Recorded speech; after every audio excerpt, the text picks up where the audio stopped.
The case you're about to see is a fictional one, but the procedure is legally accurate. The characters are played by actors, but the jury is selected from members of the general public. Tessa Joan Alexander Blackley, you stand charged on indictment with arson contrary to Section 1(3) of the Criminal Damage Act 1971. The particulars of this offence being that you, on the 23rd day of April 1978, without lawful excuse, damaged by fire a house belonging to Richard Hanson and Lynn Hanson, intending to damage property or being reckless as to whether property would be damaged, and intending by the said damage to endanger the life of Lynn Hanson or being reckless as to whether the life of Lynn Hanson would be thereby endangered. Do you plead guilty or not guilty? Not guilty.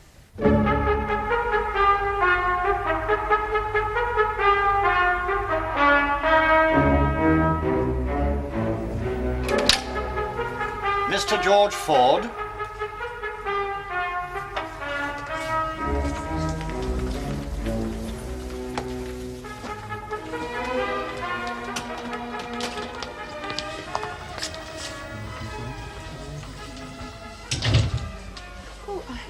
Brought the brochure for us to look at.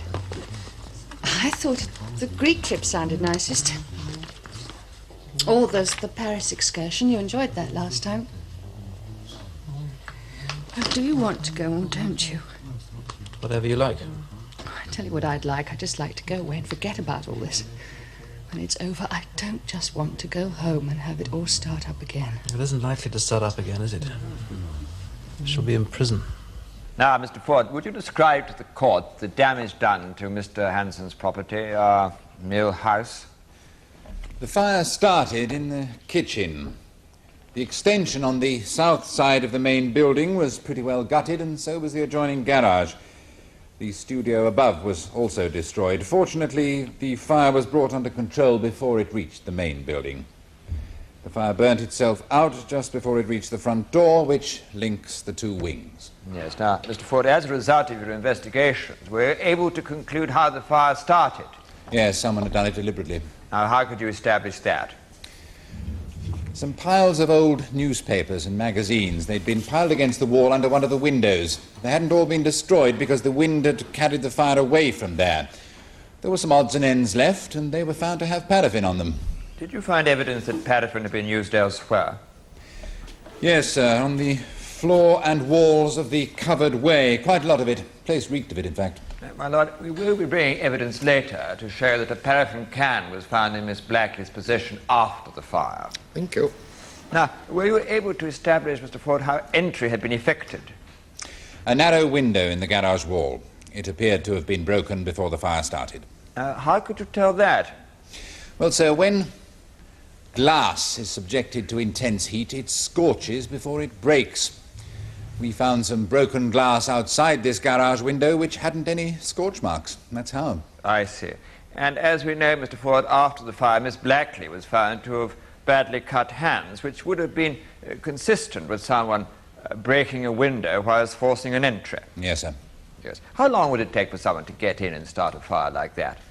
Probably only a few minutes. Yes. Now, would a person of Miss Blackley's build be able to make the entry that you've just described? Oh, yes, no trouble. With respect to Mr. and Mrs. Hanson, they had made it very easy for someone to get in. A lovely big rain barrel outside the window, and on the inside, a trestle table for a comfortable landing. Mr. Ford, thank you very much. Mr. Ford, can you say for certain that this fire was the work of one person and one person only? No, only that one person could have done it. Nonetheless, more than one person could have been involved? Yes. A group of children, for example? Possibly. Isn't it a fact that your branch of the fire brigade was called out to deal with a fire started by a bunch of local children only 3 weeks before the fire of Mr. Hanson's property? Yes, an old broken-down hut at the bottom of some allotments. The kids used it as a sort of meeting place. Somebody got a bit too clever with the matches. Nothing more than a kid's game that got out of hand. A kid's game, Mr. Ford? Which occurred significantly, it would seem to me, only a very short time before a similar act of vandalism at Mr. Hanson's property. All I can say is, madam, is that the incident with the hut was investigated quite thoroughly at the time, and that it was thought unnecessary to take things any further. Thank you, Mr. Ford. Mrs. Hanson, what time did you go out in the afternoon of April 23rd this year? About 2:30, I went to the shops. And what time did you return? 5:45. And at either of those times, did you notice any packs of children hanging about suspiciously? No, I saw no one at all. Was your house still burning when you returned? Oh, yes, I could see thick smoke as I drove into our lane. I just thought, oh, God, got there as fast as I could, but there wasn't much point. I mean, I couldn't have put it out. And what stage was the fire at by then? I don't think it could have been burning for long because there weren't any flames in the studio when I got there. The studio went up when I was running back to my car. Yes, so the fire hadn't been burning for long. There was definitely no children in the area. Perhaps we might infer from that whoever started the fire made a quick getaway in a car. Oh, no, really. My lord. Yes, Mrs. Fenton? The only inference that can be drawn is that the fire couldn't possibly have been started before 4:30, by which time Miss Blackley was well away from the area. The culprits could possibly have run away across the surrounding fields without Mrs. Hanson seeing them, as her attention would have been, of course, on the burning house. Yes. Mr. Parsons, I really don't think you can infer that the person responsible had a car solely from what Mrs. Hanson's told us. Very well, my lord. Mrs. Hanson, what did you do after you saw the fire? I drove to Mrs. Willoughby's. She's our nearest neighbour, and I phoned the fire brigade from there, and the police. Had something happened prior to the fire which caused you to call the police? Yes. Threats had been made. Threats? Who by? Tessa, Miss Blackley. The accused had threatened you? Yes. Yes. Of course, Miss Blackley is no stranger to you, is she? Well, you could put it that way. She's my his girlfriend. What sort of threats had Miss Blackley made to you? She talked about burning down the house. She was also violent with me a couple of times. Yes. Can you remember the first time she was violent to you? Can you remember the date? It was in March last year, the 14th, I think. Well, it was after I found a letter from her to Richard. And I opened it by accident. I wasn't going through his things or anything. Anyway, it all came out. The usual story. He'd been seeing this girl for about 6 months, and she was on at him to move in with her and, ditch me. I was pregnant at the time, about 3 months pregnant, but I hadn't told him up till then. I suppose that made this affair different. Different? Oh, she wasn't the first. Richard's had his flings before. I mean, he always comes back to me. Anyway, I got her address from her letter, and I went round to see her. It was just to talk to her. Our marriage was not unhappy. I didn't want it to break up just because of some other girl. I loved him, and I was going to have a baby. Yes, so, Mrs. Hanson, what happened when you went to Miss Blackley's flat? When she opened the door, I said who I was and asked if I could come in and talk it over. She just said, no, go away, or something like that, and she tried to push the door closed in my face. Well, that made me a bit angry, so I pushed back at her. Then she grabbed hold of me instead and started kicking and punching. It was as if she really hated me. I really thought she wanted to kill me. Then I saw that Richard had come to the door. He'd been there with her. He dragged her away from me. Then I asked him to come home with me. Tessa started crying and begging him not to go. Yes, please, go on, Mrs. Hanson. Well, when we got to her gate, she shouted at me. She said, if you ever come back here again, I promise I will kill you. So, did you receive any injuries at the hands of Miss Blackley? Oh, a few bruises, nothing much, but a few weeks later, my pregnancy ended in a miscarriage. The doctor said the incident with Tessa might have caused it. I mean, please don't think I've got a history of miscarriages, you see, otherwise it probably wouldn't have mattered, the fight. Yes, but as a result of your miscarriage, did your husband come to some decision about his relationship with Miss Blackley? He said he was going to end his relationship with her. Yes, and did he? No. I mean, he tried, but I suppose that made her hate me even more. I mean, she probably thought I had the miscarriage on purpose.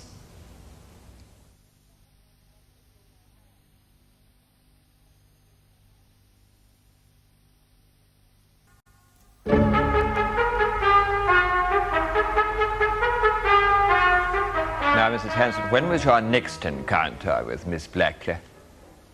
It was about 3 months after my miscarriage at the end of June last year. The end of June 1977. What happened then? She came round to our house during the afternoon. Yes. Did she give any reason for her visit? She was crying and upset. It seems that she just found out she was pregnant. I don't think she'd come to triumph about it over me or anything like that. It was just...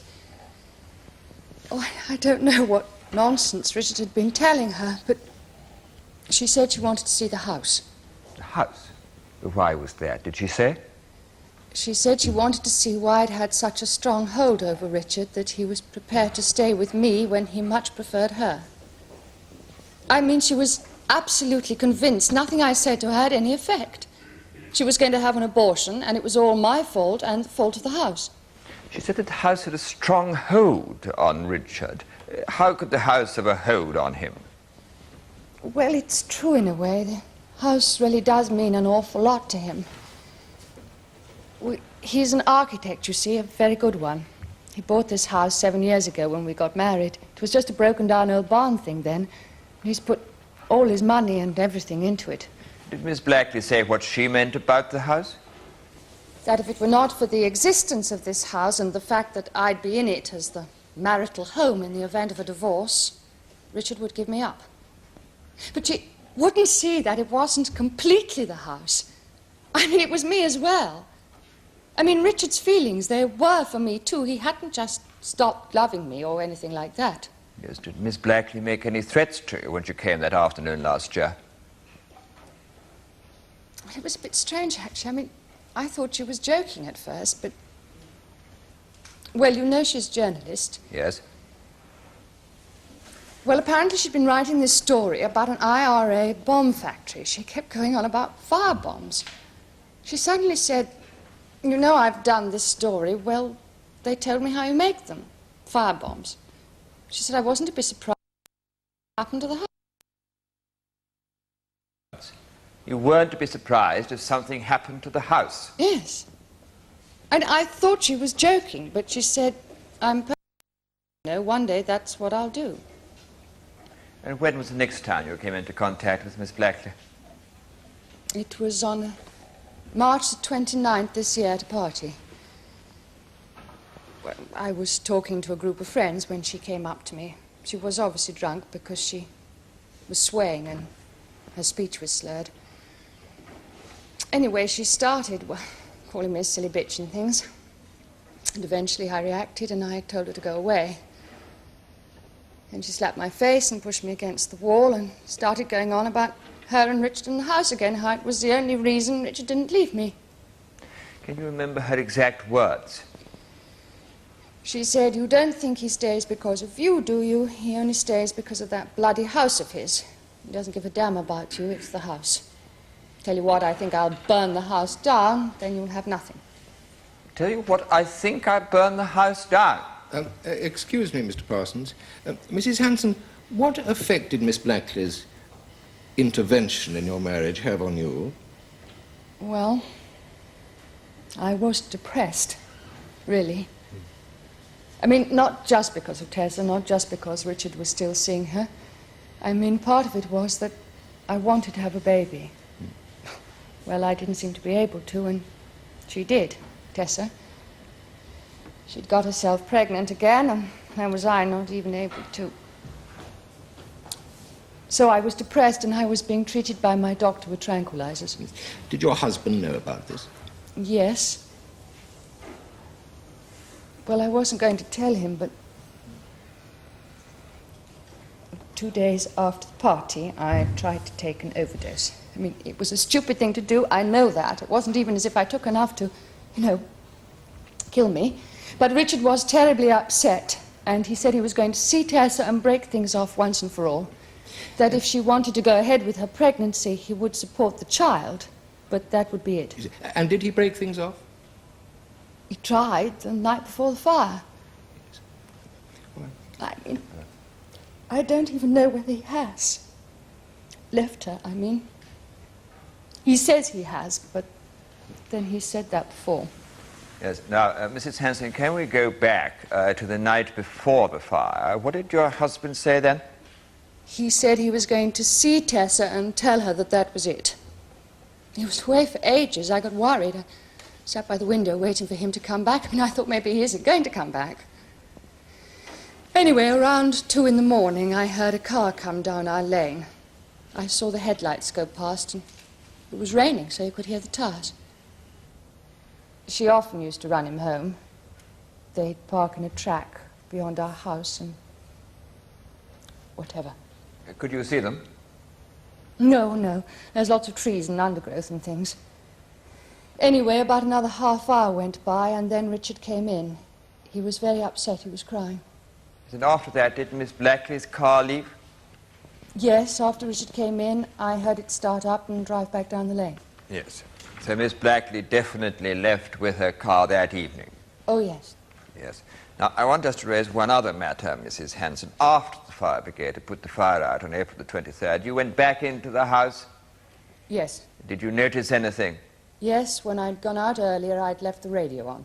Yes, so someone calling at the house might have gained the impression you were listening to the radio when in fact you weren't there at all. Yes. Yes, thank you, Mrs. Hanson. Mrs. Hanson, let's go back to the night before the fire. You told us that Miss Blackley drove off after your running your husband home, didn't you? Yes. Mrs. Fenton, I don't know why you attach importance to the question of why she was there with the car that night. Surely the question is, was she there with the car the next afternoon? And if so, what time? My lord, Miss Blackley does not deny being in the lane at some stage in the following afternoon, but it's an important part of her case that her car suffered a breakdown the night before. She wasn't able to drive it away. In consequence of that, she went back the next day to repair it and collect it. Oh, yes, I see, yes, of course. Thank you. Mrs. Hanson, how do you know it was Miss Blackley's car? I heard Richard's key in the door, then a car started up and drove back down the lane. When it started, were you watching it? I looked out of the window when I heard it and saw it go past. Your house is situated in a country lane. You've told us you couldn't see the car when it was parked because of the surrounding trees and the undergrowth. It was the middle of the night. It was extremely dark. How do you know it was Miss Blackley's car? Well, because it couldn't have been anyone else's starting up and then going off. On the contrary, there's absolutely no reason why the motorist shouldn't have been using your lane. It was her. But from your house at that time of night, you couldn't possibly distinguish one car from another. Mrs. Hanson, you're under oath. Can you truthfully say that the car which drove down that lane was beyond doubt Miss Blackley's? Well, right now, I can't, not completely beyond doubt. Thank you. Now, you told us that on March the 14th last year, you went round to Miss Blackley's flat. Why was that?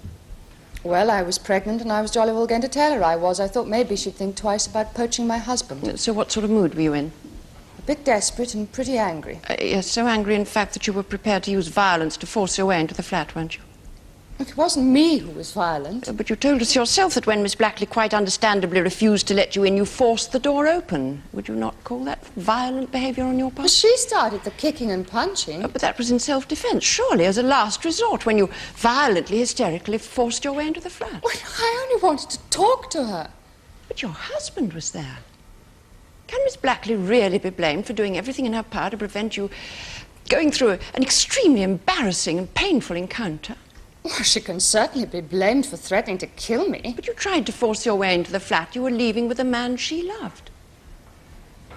At the time, you recognised, did you not, that her threat to kill you was nothing more than a rather melodramatic parting shot?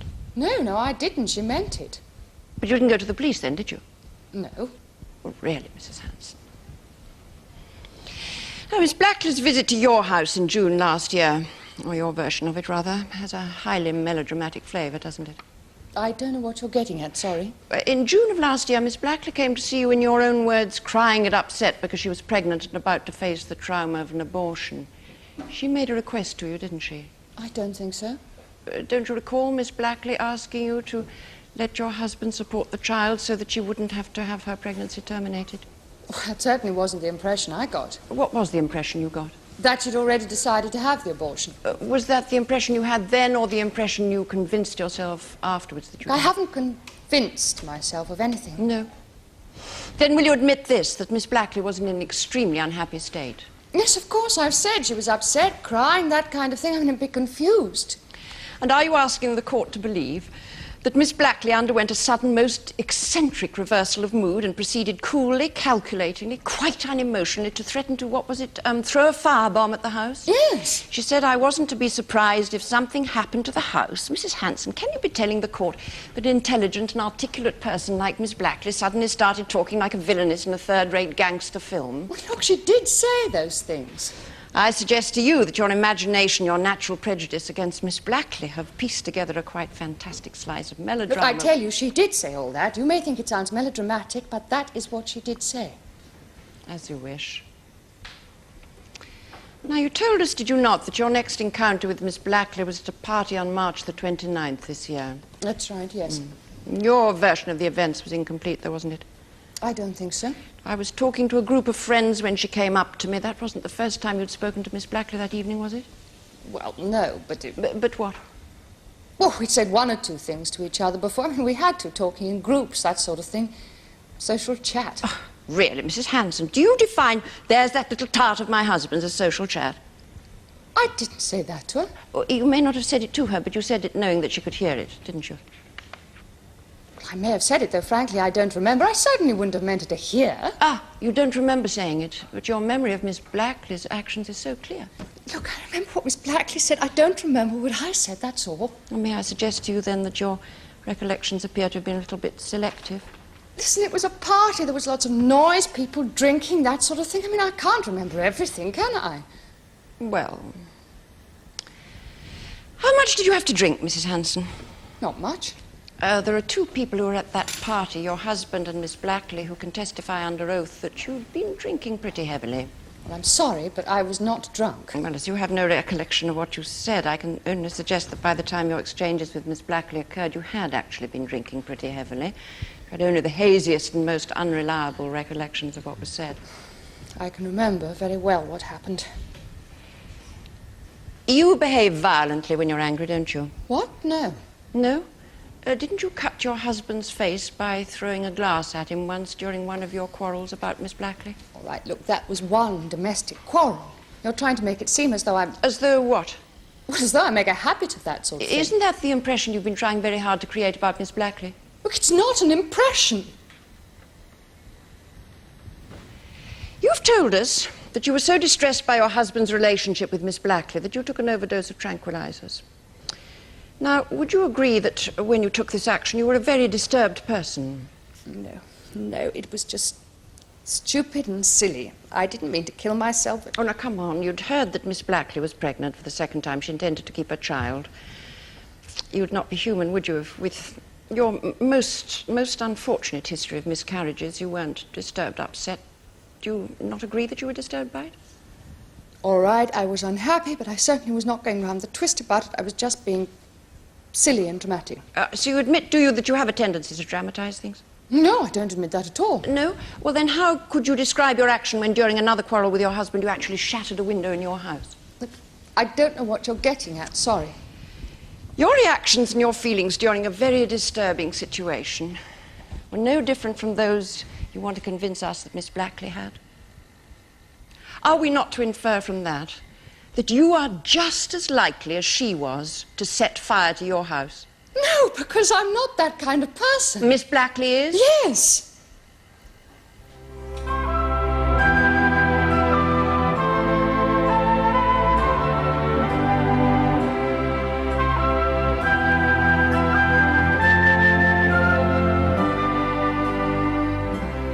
The case of the Queen against Blackley will be resumed tomorrow in the Crown Court.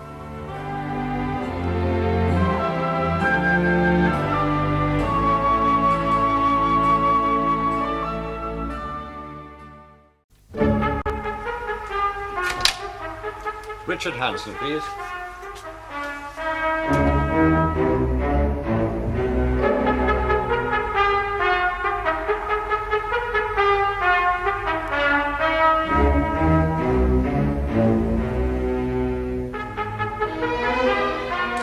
Today's case in the Crown Court concerns a fire at the home of Richard and Lynn Hanson. As a result of police inquiries, Tessa Blackley, Richard's girlfriend, has been charged with damaging property with intent. Yesterday, evidence was given that paraffin had been used deliberately to start the fire, and that Tessa had previously made threats to Lynn, Richard's wife. Now, Mr. Hanson, on the night before the fire, April the 22nd this year, did you see Miss Blackley? Yes, I told her that we had to end our relationship. Yes, and what was her reaction? Well, she was distraught. Well, what did she say in her distraught state? Well, in the heat of the moment, a lot of things got said. What sort of things? I mean, what exactly did Miss Blackley say, Mr. Hanson? Well, she said she'd like to get hold of a gun and shoot the three of us.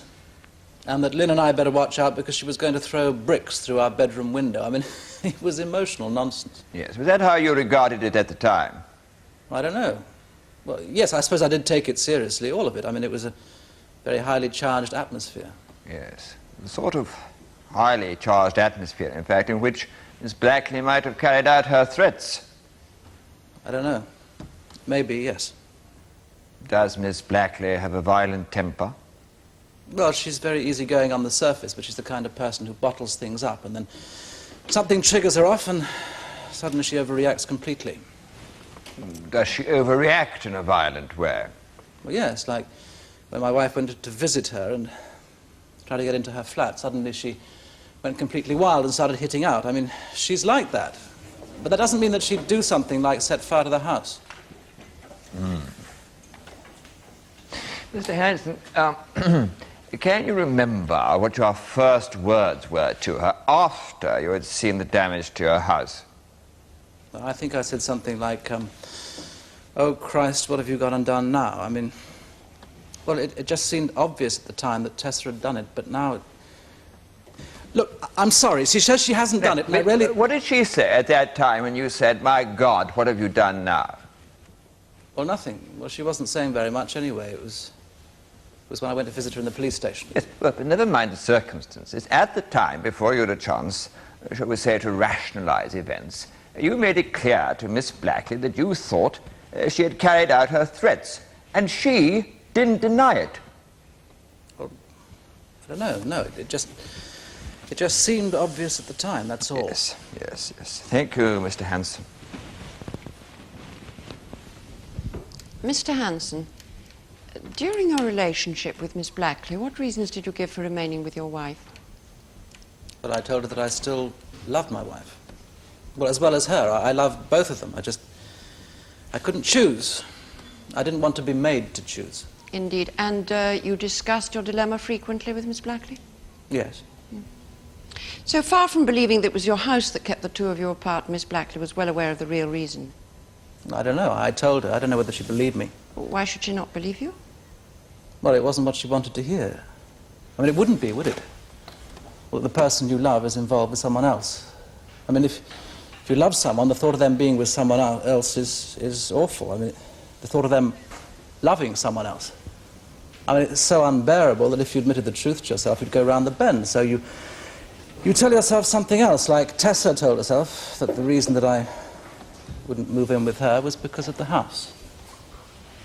Mr. Hanson, are we to infer from this very ingenious piece of psychoanalysis that Miss Blackley told you that herself?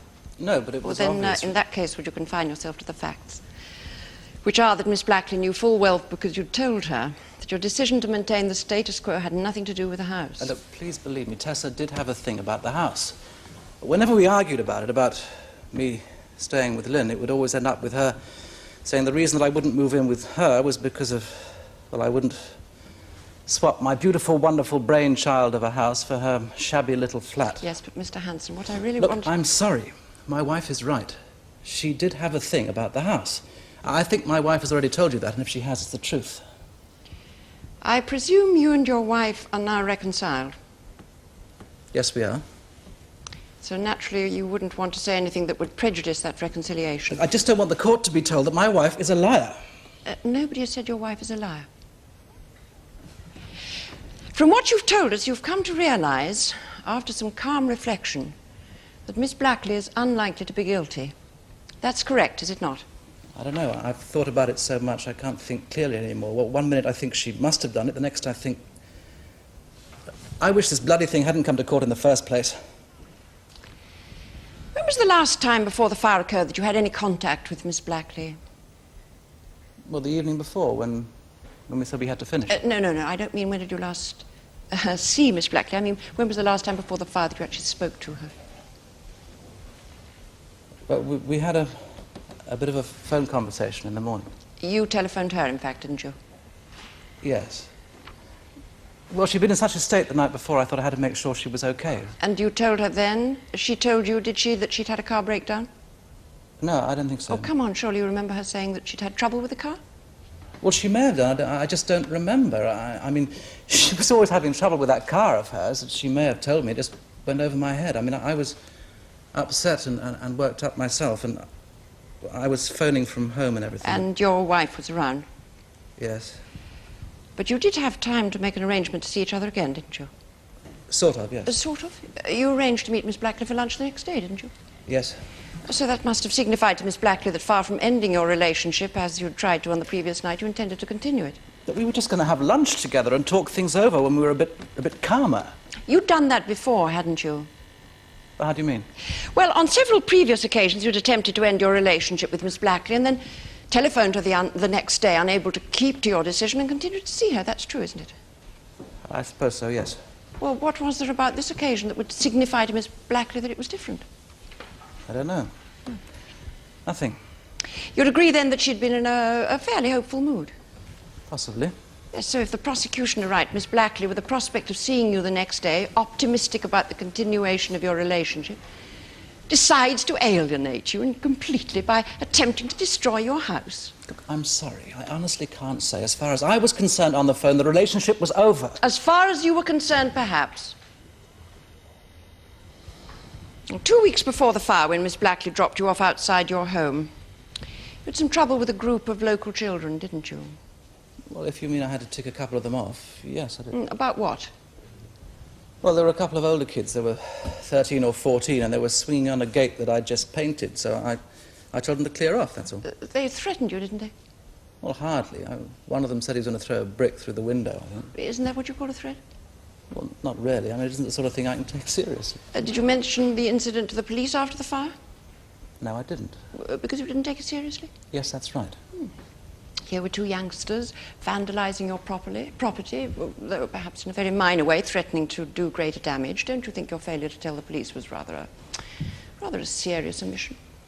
Well, I hardly think that had anything to do with the fire, if that's what you mean. Well, we don't know what they did or didn't do. Do we, Mr. Hanson? Because you were so preoccupied with the upheavals in your emotional life, you blindly disregarded this quite important incident. Occurred so shortly before the fire at your own house. You failed to report it to the police, and it's never been investigated.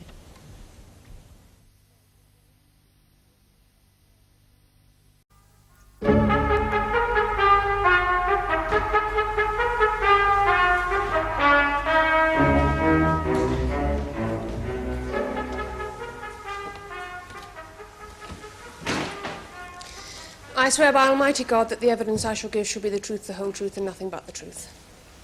Detective Constable Noreen Banks, Fulchester CID, Central Division. Now, Detective Constable Banks, on April the 23rd this year, were you called to the scene of a fire at a house at Hexham, Fulchester? Yes. And as a result of your inquiries, did you visit Miss Blackley's flat later that same evening? May I? Yes? Yes, I was accompanied by my colleague, Detective Constable Brian Wilkes. Miss Blackley answered the door, and I told her that we were making routine inquiries following an incident in the Hexham area and would like to ask her a few questions. What did Miss Blackley say? Miss Blackley replied, "It can't be anything to do with me. I don't know anything about Hexham." Yes, did you notice anything particular about Miss Blackley's behaviour? Well, straight away I could tell that she was drunk because she kept slurring her words, and you could smell alcohol very strongly on her breath. Yes, did you notice anything in particular about her appearance? One of her hands was quite heavily bandaged, and the other had some strips of plaster on it and some cuts that she hadn't covered up. And as we've heard, whoever started this fire broke a window to gain entry into the house. Did you ask Miss Blackley how she had come to cut her hands? Well, I said, did she mind telling me how she'd cut them? And she replied, "Yes, I bloody well would mind. It's none of your business." So then I told her she wasn't doing anyone any good by being so rude. And she replied, "You're not doing yourself much good either by being such a self-important little cow." Were you able to get from her an account of her movements earlier that day? Well, I asked if she'd mind telling me where she'd been all day, and she said she'd been at work. I asked where that was, and she said in the centre of town. I then asked her if she'd been in the Hexham area at any point, and she denied this very strongly. I told her that her car had been seen parked in the area by Mrs. Eileen Willoughby, a neighbour of Mr. and Mrs. Hanson's, that is, and I asked her if I could search it. It was parked outside her house. And what did Miss Blackley say? She said I could help myself, but that if I used any petrol, to be sure and replace it. Yes, and did you search Miss Blackley's car? Yes. And what did you find? A large oil can. A 4.5-litre can. Yes, may the witness be shown Exhibit 2, please. Is this the can you found, Detective Constable Banks? That was the one we found in her car, yes. Can you say what it contained? Yes, there was a small quantity of paraffin left at the bottom of the can. I then cautioned and arrested Miss Blackley and brought her down to the station for further questioning. Yes, was Miss Blackley inclined to be more helpful by this time? No. She refused for some time to give an account of her movements that day, and when we tried to take a statement, she insisted that she didn't know where Hexham was and couldn't have been anywhere near it. She was still very drunk, so we had to leave her for an hour or so to sober up. Yes, and after Miss Blackley's enforced rest, was she more forthcoming? Not much, no. I told her that her car had been seen by Mrs. Willoughby, and then Miss Blackley said that perhaps she'd been driving through the area and not known what it was called. I told her that I was aware that she was accustomed to driving her boyfriend, Mr. Hanson, home to Hexham several times a week, and eventually she admitted that her car had been parked that afternoon in the lane where Mr. and Mrs. Hanson's house is situated, as Mrs. Willoughby had said. She said that it had been there all night because it had suffered a breakdown and that she'd returned to repair and move it. So eventually Miss Blackley did agree she had been near the Hansons' house on the afternoon of the fire. Her car had been parked in a lane nearby. Yes. Did you ask her, Miss Blackley, then why she lied about this to the police earlier? Yes. She said she'd panicked because she was having an affair with Mr. Hanson and didn't want his wife to know that she'd been there. Oh, how very considerate of Miss Blackley. Suddenly. Did she say what time she arrived in the lane and what time she left it? Yes, according to her, she got there at around 2:30 and had gone by 3:30. Yes, and did you check Mr. and Mrs. Hanson's home for fingerprints? Oh, yes. We found fingerprints on the side door of the house, around the doorbell and letterbox mostly, as if someone had looked through to try and see if anybody was at home, that kind of thing. On the 24th of April, I asked Miss Blackley if she'd been to the house, and she said she hadn't. We then took her fingerprints, which matched the ones found on the side door. I then put this to her on the 31st of April when we had the results of the tests. Yes, so what did Miss Blackley say? She said she now remembered that she had been to the house. She told us that once she'd got her car going, she'd decided on the spur of the moment to see if Mrs. Hanson was in. And so she admitted she went to Mrs. Hanson's house to see if she was in. Did she say whether she thought, in fact, that she was in? No, she said Mrs. Hanson wasn't in. There was no answer. Yes, did you ask her if she heard a radio playing? Yes, she said she hadn't. Did she say what happened after that? She told us she returned to her car and drove back to work, arriving at around 10 to 4. Yes, did you ask Miss Blackley to furnish you with the names of some members of staff who might have seen her arrival? Yes, she said that when she got back there was no one around. But at 10 to 4 on a busy afternoon in the Fulchester Chronicle? According to her, all her colleagues were at their local club. 10 to 4? One wonders whether the Fulchester Chronicle prints itself. And did she give an explanation as to how her hands came to be cut? Yes. She said she'd knocked over a row of milk bottles and some of them had broken. She said she'd cut her hands while clearing them up. Indeed. And did Miss Blackley say what she did with the remains of these depredations? Well, first of all, she said she'd put them in her dustbin. And had she? Well, we accompanied her to the back of her house to check, but we couldn't find any broken glass in her dustbin. Ah, and did Miss Blackley explain this mysterious piece of refuse disposal? She said she'd made a mistake. She'd forgotten she'd dumped the broken glass in a skip down the road. And did the skip reveal these mysteriously disappearing bottles? It was impossible to tell because it was so full of rubbish. I mean, there certainly was broken glass there, enormous amounts of it, because someone was demolishing a house nearby. Yes. And so I'm correct in saying, am I not, Detective Constable Banks, there was nothing in Miss Blackley's evidence to the police. It was not either impossible to substantiate or evasive or downright untruthful. She was certainly very obstructive and evasive. Thank you, Detective Constable Banks. Detective Constable Banks. Miss Banks, is it? How long have you been in the police force? 2 years. You left straight from the university, I believe. That's right. Imagine that would make you in your early 20s. You certainly don't look any older, am I right? I'm 23. You take your work very seriously, I expect. Of course I do. Perhaps a little overzealously sometimes. What are you trying to suggest? What I am suggesting is this, that it's hardly surprising that Miss Blackley reacted the way she did in the face of officious behaviour from a girl roughly her own age. It was a perfectly normal inquiry. There was nothing about my behaviour that was officious. Oh, come on, Miss Banks. At the time, Miss Blackley was in a most anxious and unhappy state. She readily admits she'd been drowning her sorrows with some gusto, and the effects of the wine had rendered her more miserable, more confused, more vulnerable. Suddenly, she couldn't think why, a young policeman, scarcely out of her teens, not even in uniform, barges into her house, and for some inexplicable reason starts bombarding her with questions, ordering her about. Isn't that what happened? I wasn't ordering her about. If it seemed that way to her, it could only have been because she was so drunk and confused. After you took Miss Blackley to the police station, how long did you give her to sober up? After an hour, she was judged to be fit for questioning. A judgment that was proved wrong, don't you think? No. We asked her if she felt able to answer questions, and she consented. We certainly didn't want to question her while she was feeling unwell. No. Miss Banks, the fact that Miss Blackley gave you so many conflicting statements was, I suggest, due to the fact that she was still bewildered and confused and was in no fit state to be questioned. I don't think so. You told us, did you not, that Miss Blackley's fingerprints were found around the side door? Right. Were they found anywhere else? How do you mean? Well, for instance, around the frame of the window through which Miss Blackley has so bizarrely alleged to have entered the house. No. But it is quite easy not to leave fingerprints. By wearing gloves, for instance? Yes. Yes. I see. So Miss Blackley is meant to have walked up to the house in broad daylight, is she? Carrying a paraffin can, wearing gloves, which, in order to make life easier for the police, she removes in order to place liberal supplies of fingerprints around the door. I really couldn't say. Thank you, Miss Banks. I swear by Almighty God that the evidence I shall give shall be the truth, the whole truth, and nothing but the truth. What is your full name and where do you live?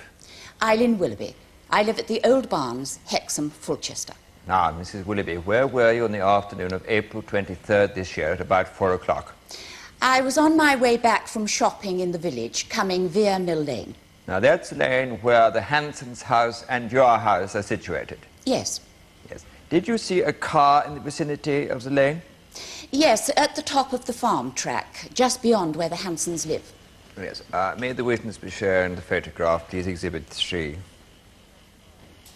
Now, was that the car you saw parked there? Yes, that's it. I gave the number to the police. Yes. Now, when you saw the car, was there anyone standing by it, as if repairing it, for example? No, not a soul. And did the car look as if it had broken down? Was the bonnet up, for example? No, it was just parked. Yes, and you're quite sure about the time you saw it? Yes, 4 o'clock. Yes, thank you, Mrs. Willoughby. Mrs. Willoughby, when did you report the presence of Miss Blackley's car to the police? When they came round and questioned me after the fire, they asked me if I'd seen any suspicious vehicles in the locality. If you thought the car was a suspicious vehicle, why didn't you report it as soon as you saw it? Well, I didn't think it was suspicious then. Well, in that case, isn't it a little remarkable that you were able to furnish the police with the description of it, its number, and the exact time that you saw it? What do you mean? You've told us, haven't you, that you were returning from the shops? Yes. You'd be fairly heavily laden with shopping then? I was carrying a few things. How, in a basket? In my arms. Oh, in your arms. And you saw a parked car and were not suspicious of it? Not then, no. No. Your arms were full of shopping. You saw a vehicle which hardly excited your notice. Aren't we going to find it a little difficult to believe that you then went through all the necessary contortions in order to get a glimpse of your watch, in order to ascertain the exact time that you saw the car? Well, I knew it was 4 o'clock because I'd left the shops round about 3:30, and it takes me that long to walk back. Around about 3:30, so you really have no idea what time you left the shops either? Well, it was around then, around 3 o'clock. Come on, do you or do you not know the exact time? Oh, have it your own way. So you're really not clear about the time you saw the car after all? Well, I know I'm not certain, but that's not the same thing as... I know, more or less, what time I left the shops. And I know how long it takes me to walk back, because I've done that walk twice a week for the past 7 years. I'm not a fool. Could you see the Hansons' house from the road as you walked past? Bits of it, but it's mostly hidden by trees. Could you see the extension? Bits of it. But again, it's mostly hidden by trees. But you could see some of it. Could you tell if anyone was in the region of the extension? No, because the ground floor part is hidden. How far is it from the road? Oh, I've no idea. 40 or 50 yards, I suppose. Yes, quite near, anyway. And you say there was no one with the car when you walked past. Let's suppose that was because Miss Blackley had already repaired the car and had gone to the front door of the house to speak to Mrs. Hanson.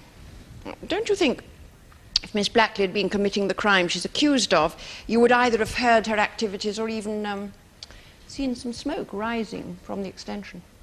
Well, I really don't know. I mean, I wasn't suspicious of the car, so I wasn't looking for anything, was I? Yes, Mrs. Willoughby, you were not suspicious of the car at the time. So isn't it odd that you were later able to furnish the police with the exact registration number and the make? I had seen it before, hadn't I? Oh, yes, you had, hadn't you? And you knew who it belonged to, too. Well, yes, but I don't see what that's got to do with it. You're very close friends with Mrs. Hanson, aren't you? I know her quite well. Well enough for Mrs. Hanson to confide to you about her marital problem. Well, she's talked to me once or twice, and I feel very sorry for her. So sorry for her, in fact, that you were prepared at least once to take up the cudgels in her defence, weren't you? What do you mean? Well, there was an occasion, was there not, when you confronted Miss Blackley and Mr. Hanson when they were parked in that very spot and threatened to tell Mrs. Hanson that you'd seen them if you saw them there again? Well, I don't think you'd be very pleased if your road was turning into one of those lovers' lanes. And it was Mr. Hanson as well. I mean, would you like that going on in front of your front door? The point is that you didn't like it, Mrs. Willoughby, and I suggest that your attitude makes you a very prejudiced witness. It most certainly does not. Can you seriously deny that your antipathy to Miss Blackley is not... I think she's a stupid little bitch. But I hope that doesn't prevent me from speaking the truth. I'm sure we all hope that. Consider. You saw Miss Blackley's car in the lane and you thought nothing of it until Mrs. Hanson ran round to your house to telephone the fire brigade. Now, I suggest to you that until then you had no idea of the time you saw Miss Blackley's car, that it was a notion that was put into your head by your conversation with Mrs. Hanson. You can insult me all you like, but that car was in that lane at 4 o'clock that afternoon. We only have your word for that, Mrs. Willoughby, the word of someone with such contempt and hostility for Miss Blackley that she's just described her as a stupid little bitch. Very well, but I have been speaking the truth. You twist anything round and make out it never happened. I just wish you could see what she's done to Lynn, all along, just by being around.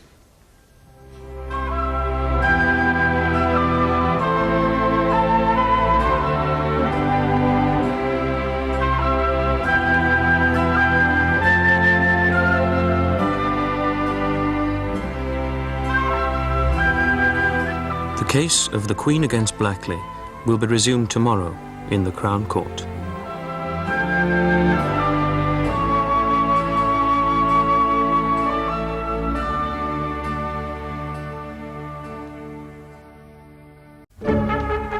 Call Tessa Blackley.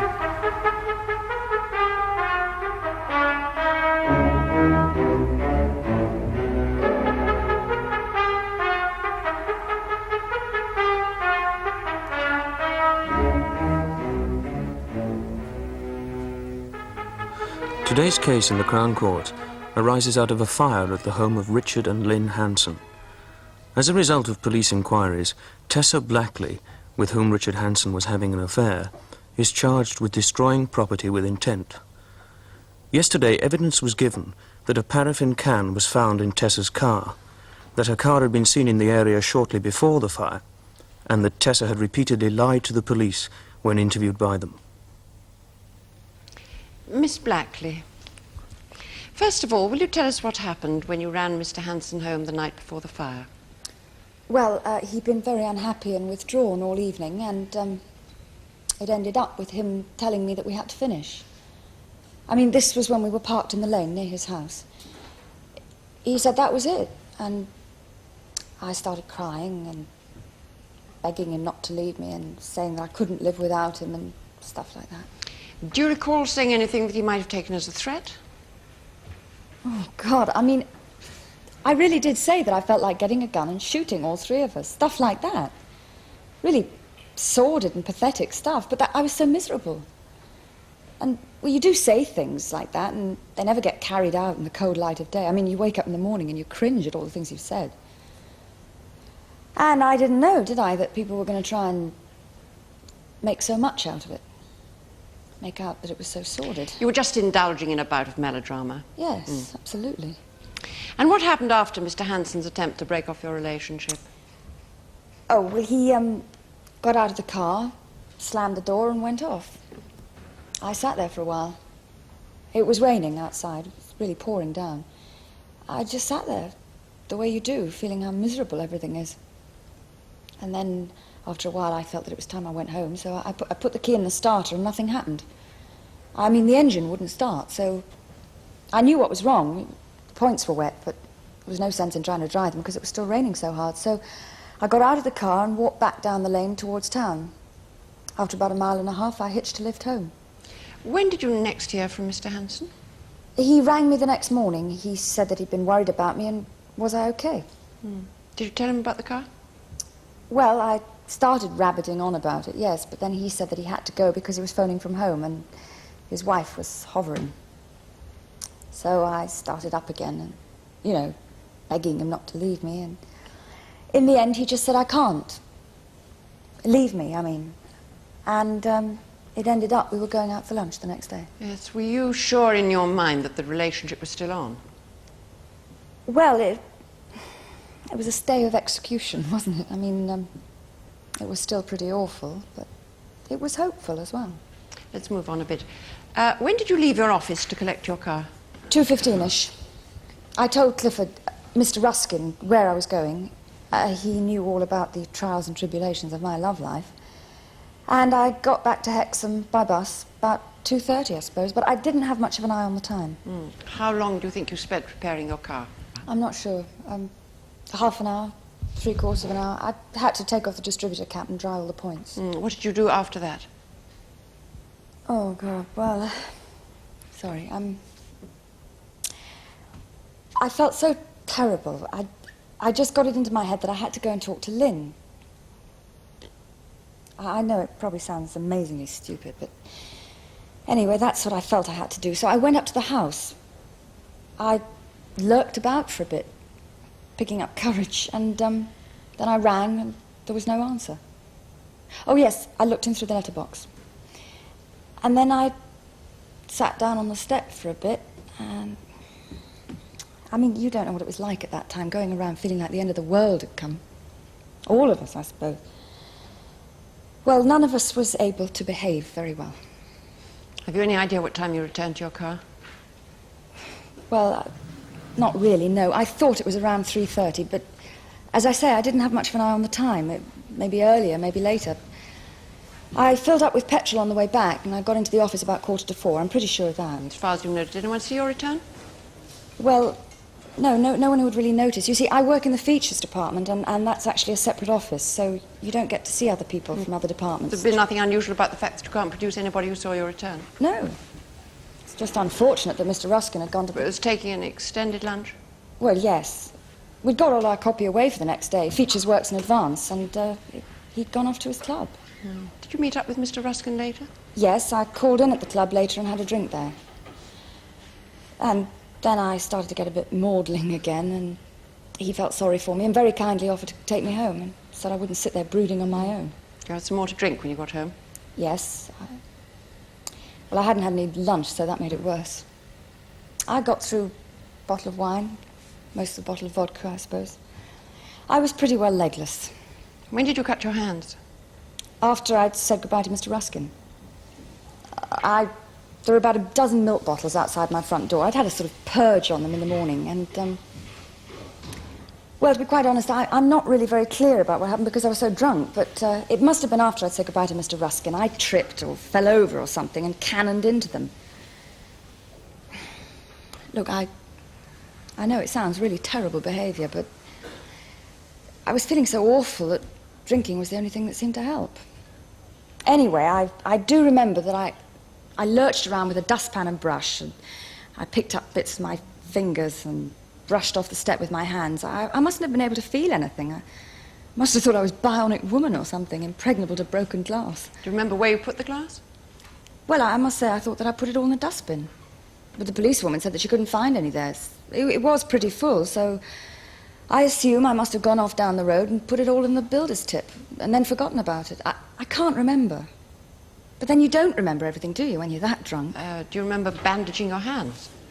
Well, yes, I do remember, quite a while afterwards, noticing that my hands were quite gory, and I suppose that must have sobered me up enough to bandage them. After that, I got wired into some more vodka, and that was it until the police came. Why did you tell the police you hadn't been anywhere near Hexham? Well, oh God, look, I was very drunk. Suddenly, here was this policewoman arriving on my doorstep, barging into my sitting room. I didn't even know that she was a policewoman. She had ordinary clothes on, no uniform or anything. And suddenly I was being asked all these questions. And, well, I don't know why. I got it into my head that Lynn had sent her, that she was some sort of a private detective or something. And if I'd been sober, I would have answered all her questions, I would have treated her politely, I wouldn't have behaved like an idiot. There was absolutely no reason for me to pretend that I hadn't been near Hexham. I had been, perfectly innocently. But, well, look, remember that for months I'd been having to conceal my relationship with Richard. And here was this woman, I mean, I was very drunk, terribly confused. Here was this woman who I didn't know who she was, what she wanted, and so I sort of reverted to habit. The habit of having to pretend that my relationship with Richard didn't exist. You know, Hexham, why should I go to Hexham? Who do I know lives in Hexham? Mm. And after that, of course, the police searched your car. They found a paraffin can. Why was that there? Well, the same reason a lot of other peculiar things are in my car. I happen to be very untidy. What the police didn't say was that they also found all sorts of other things in there. Jerseys, coat hangers, books, carrier bags. I mean, there were magazines in there dated way back in 1977. That's how long it is since I cleaned out my car. And the paraffin can was there because I happened to have a paraffin stove in my flat. It was more or less empty, and I've never got round to filling it up again. Constable Banks told us that when she took you down to the station, they gave you an hour to sober up. Was that long enough? No, it wasn't. I felt terrible. It was all a nightmare. I was trying to pull myself together and answer their questions. Well, I mean, I should have asked for more time, but when you're drunk, it's a matter of pride. You do all you can to appear sober. So I felt terrible and confused and sick, and I let them go ahead and ask all those questions. So what may have appeared to be guilty evasions was simply because you were in a confused state? Yes. I mean, when I'd sobered up and come down to earth, I told them exactly where I'd been and what I'd done, as I told you. Now, the party, March the 29th. Was it you or Mrs. Hanson who started the quarrel? Well, put it this way. I was standing talking to some people, and she was with another group who'd just moved over near me, and suddenly this voice floated over, very loudly. "Oh, there's that little tart of my husband's." Was it said in such a way that you felt that you were intended to hear it? Oh, yes. And of course I gave her exactly what she wanted. I told her what I thought of her. Was Mrs. Hanson drunk? Yes, I think she was. Well, otherwise she'd never have dreamed of causing a scene at somebody's party. But it's like I said, none of us three was able to behave very well at that time. Did Mrs. Hanson say anything else? Yes. She started taunting me. She said, do you really think he'd leave me for a little tart? And he's only after what he can get from you. He's only after a screw on the side and stuff like that. And of course I answered back the only way that I could. I told her that he didn't really give a damn about her, and he was only staying around because of the house. You know, because he didn't want to lose it. It was just lucky for her that she happened to be part of the furnishings and fittings. And when you said, tell you what, I think I'll burn the house down, did you expect to be taken seriously? No, of course I didn't. And what's more, I thought I'd have been credited with a little more sense than saying something like that in public and then actually going off and doing it. Exactly, Miss Blackley. You were aware that the house mattered a lot to Mr. Hanson. Oh, yes. And what did you think was the reason why he didn't leave his wife the house? No. No, I knew that he still loved Lynn. Was it ever at any stage in your mind that if the house didn't exist, there would be no obstacle in the way of your relationship with Mr. Hanson? No, I never thought that at all. Although I did think that part of Lynn's attraction was that she was the established wife in the beautiful home. Well, I didn't have very much to offer as an alternative. It wasn't the house alone that stood in your way? No. No, I knew it wasn't. And anyway, even if it had been the house, I couldn't in a million years have done anything to destroy or vandalize it. It was Richard's. It was his work of art. I mean, it would have been like ripping up a painting. Thank you very much indeed, Miss Blackley.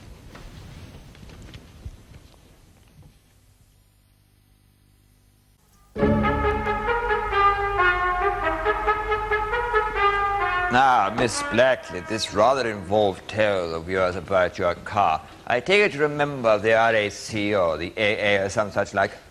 Yes, I am. And you are saying that on a rainy and miserable night you chose, instead of calling them out, to take a wet, uncomfortable walk and then hitch a lift home. Well, I would have had that wet walk anyway, wouldn't I, to find a phone? Yes, but are you really saying, Miss Blackley, that you chose that alternative in a very arduous bus journey back there the following day? That's what I did. Well, Miss Blackley, unless you've got a very good reason for this eccentric course of behavior, I can only suggest that anyone's going to find it very difficult not to believe it's a figment of your imagination. I ask you again, why did you go to all this unnecessary trouble? All right, if you must know, Richard and I had been drinking that night, and I did not want to be seen in charge of a car. Ah, you had been drinking. Really, Miss Blackley, you do fall back on that excuse rather a lot. And of course, conveniently, there was no one there to corroborate your story again. Now, Miss Blackley, you've already proved that you're a ready liar here in court. I'm sorry, I don't think I've proved that at all. Your statements to the police were false from beginning to end. I've explained why. Ah, yes, that old demon of yours, drink. But come now, Miss Blackley, your lies have been quite apparent. They are not lies. I don't tell lies. I may do a lot of things that people don't approve of, but I don't tell lies. But your relationship with Mr. Hanson was based on lies and concealment, was it not? Well, not my lies. They were his lies. Well, Mr. Hanson's quite natural wish to keep his marriage going Yes, with that no doubt. natural a wish. Why the hell did he keep seeing me? Why, Miss Blackley? Because I put it to you that you wouldn't let him go. That you're a calculating and ruthless young woman who is so determined to break up this marriage. Oh, it's ridiculous. What, Miss Blackley? Are you saying that you don't want this marriage to break up? Oh, look, Yes, I do want the marriage to break up. Of course I do. I'd be a hypocrite if I said that I didn't. But you seem to be making out that I would do anything. I'd go to any lengths. Well, I wouldn't. No, Miss Blackley. Now, you are pregnant for the second time, I believe. Yes. And the father, you tell us, is Richard Hanson. Richard is the father, yes. Yes. And you had the first pregnancy terminated. Look, what is this? What has my pregnancy got to do with this? Well, perhaps it's got a lot to do with it, Miss Blackley. Why did you have an abortion the first time? Because I felt that I could not bring a child into the world with the situation as it was then. Very noble, Miss Blackley. And what's so very different about the situation now? What do you mean? Well, nothing's changed since your first pregnancy, has it? In fact, if anything, I would say matters were worse. Nothing has changed, no. No. In fact, Miss Blackley, I suggest to you that you would go to any lengths to break up this marriage. In the face of impossible difficulties, you are determined to have this baby to increase your hold on Richard Hanson. Oh, thank you very much. Look, might I remind you that I'm not on trial for being pregnant? No, but you are on trial for destruction of property with intent to endanger life, Miss Blackley, and I put it to you that just as you're prepared to have this unwanted pregnancy, You were also prepared to set fire to Richard Hanson's house and endanger the life of his wife, to do anything, in fact, to get what you want. No. Even when it became quite apparent that Richard Hanson no longer wants you. He does. He does. Oh, God, Richard, tell them. He does. Oh. So when you saw Miss Blackley on the afternoon of the fire, it was about 5:30? No, that's right. Mm. Were her hands bandaged or cut at that time? Certainly not. What about her clothes? Were they grimy or torn? No, quite clean. You would have noticed, too, if her manner had been strange in any way, if her manner had suggested that she had been involved in the crime of which she's accused. My dear lady, Miss Blackley's manner's always a little strange. Her battiness can be quite tiresome at times. No, when I saw at 5:30 that afternoon, she was her normal self, though she was extremely unhappy about the undeserving young man that she'd been foolish enough to get entangled with. Well, she certainly didn't look as though she'd been vandalizing a house. Knowing Miss Blackley, she'd have probably told us about it if she had done so. Mr. Ruskin, did she confide at all I may also add that though Miss Blackley can be a nuisance at times, I like her very much. She's got many excellent qualities. She's got some bad ones too, but having known her for 7 years, I'm prepared to state quite categorically that a compulsion to burn down other people's houses is not one of her faults. Indeed, Mr. Ruskin. Thank you very much indeed. Mr. Ruskin, what time did you go to your club? I imagine it was around 2 o'clock. Yes, and when did you leave? No idea. 6. During that time, were you drinking? There's very little else to do there. So, by the time you saw Miss Blackley, you had been drinking for about 3.5 hours. More than that, I'd been drinking during lunch as well. Really? Well, in that case, I suggest to you, Mr. Ruskin, that by the time you saw Miss Blackley, you were in no fit state to tell what sort of mood she was in. Indeed, you were hardly able to tell whether her hands had been bandaged or her clothes were grimy. I'm afraid you're rather jumping to conclusions. I didn't say what I'd been drinking or how much. As a matter of fact, before Miss Blackley arrived, I'd consumed vast quantities of rather unpleasant fizzy drink, sole virtue of which it was non-alcoholic. Well, I won't go as far as to say I was stone-cold sober, but neither was I, as you have attempted to imply, in the throes of advanced drunkenness. For a while, you may well have been impressed by Miss Blackley's apparent frankness and confident manner in the witness box. And there is no doubt she's a very clever, indeed charming young lady. But you must also remember, she's a young lady of violent moods and tempers, who has, in front of witnesses, threatened to kill Mrs. Hanson and to set fire to the house she lives in.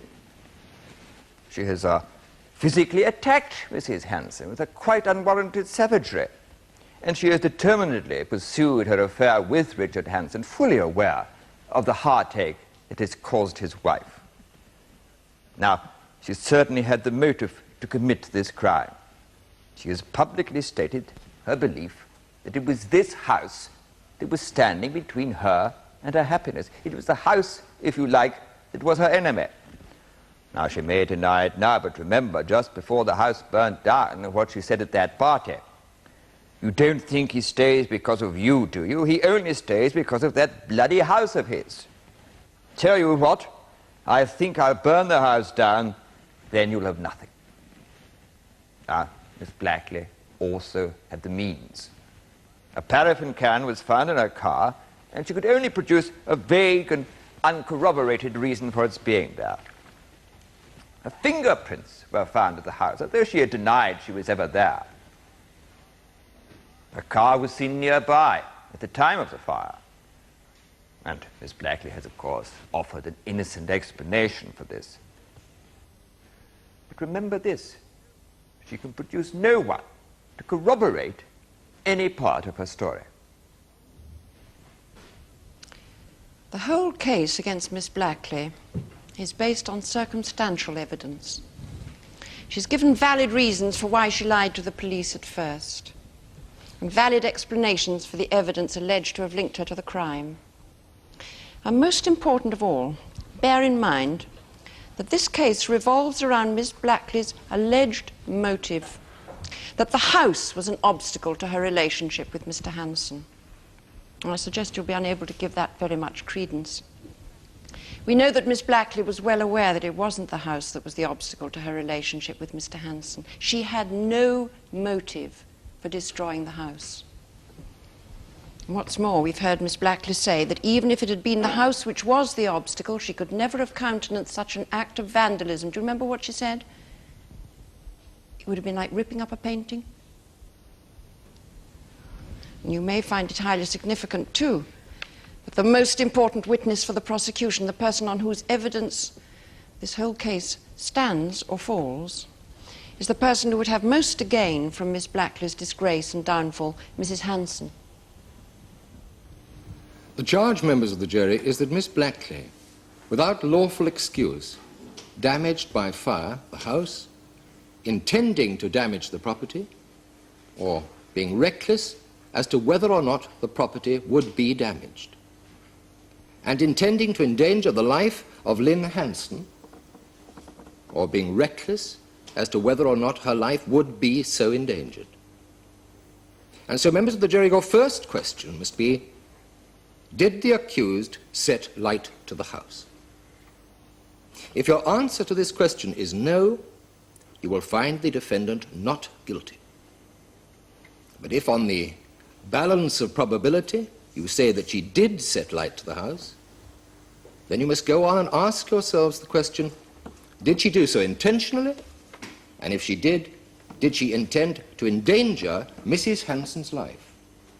Or did she foresee that Mrs. Hanson's life might be so endangered, but not care whether it was?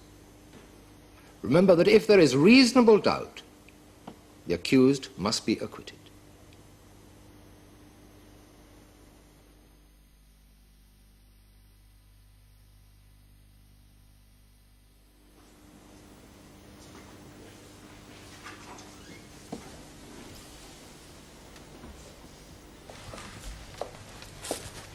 Will your foreman please stand?